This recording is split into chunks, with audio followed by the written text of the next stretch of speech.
Y aquí en esta mañana, para hablar de este importante tema, pues estamos muy bien acompañados. Primero, antes que nada, por Mónica Uribe. Muchas gracias por Quique, estar con ¿cómo nosotros están? Buenos días. iniciar la semana con nosotros aquí en tus ciudades. Y también a nuestro invitado del día de hoy, el reverendo Efraín Fuentes, quien es padre de la Iglesia Ortodoxa, y nos da muchísimo gusto tenerlo aquí. Muchas gracias. Y que se haya tomado pues el tiempo de venir a platicar, Mónica, sobre la Iglesia Ortodoxa.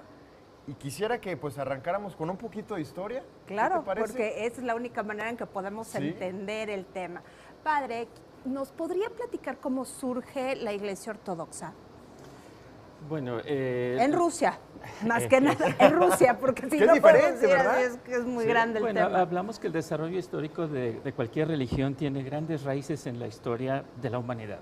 Pero cuando hablamos de la ortodoxia rusa, estamos hablando de un evento histórico que parte desde el siglo X, cuando el príncipe Vladimir envía a sus misioneros ucranianos, ¿verdad?, a Bizancio, y de allí van a buscar la iglesia que va a ser distintiva del régimen imperial ruso, ¿verdad? Desde esa época, desde el siglo X, la unificación de todo el imperio ruso, que comienza con estas luchas con tártaros y con turcos y con invasiones, está llena de este periodo sangriento y heroico, donde la iglesia rusa realmente se une con el Estado, con el emperador, y a partir de ahí se solidifica, se integra.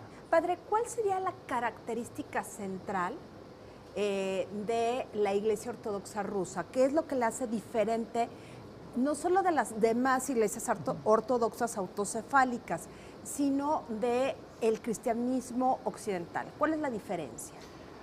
Bueno, no hay una, hay varias diferencias.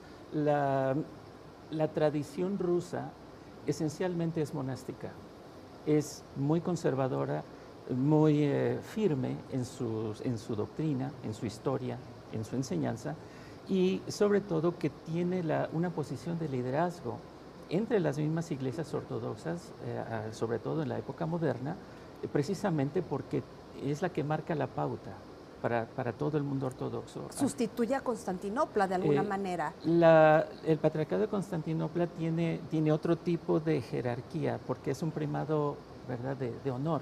Claro. Pero si hablamos de territorio, No, es mucho más grande. el patriarcado de Moscú es muchísimo más grande. Oiga, padre, ¿y cómo y cuándo llega esta Iglesia Ortodoxa rusa aquí en nuestro país? Oh, bueno, esa también es una parte muy interesante de la historia, porque ya desde tiempos anteriores a la Primera Guerra Mundial, Sí. en el año 1914 ya se identifica la presencia de un misionero ruso, un sacerdote casado, el padre Korchinsky, que junto con su esposa Bárbara adoptan una niña mexicana. Y después de cuando estalla la cuestión de la Guerra Mundial, la Primera Guerra Mundial, ellos tienen que regresar a Rusia. Y allí fue martirizado a manos del gobierno comunista.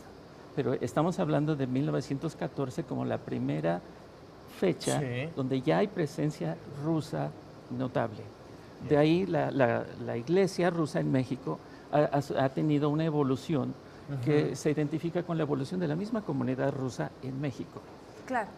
Han ido de la mano, por así decirlo. Sí, claro. Sí, ¿no? así Sí, hay es. una identidad de Rusia en el exilio, Así en es. buena medida, con la presencia de la Iglesia Ortodoxa, pero tenemos entendido históricamente que la presencia ortodoxa en América es mucho anterior.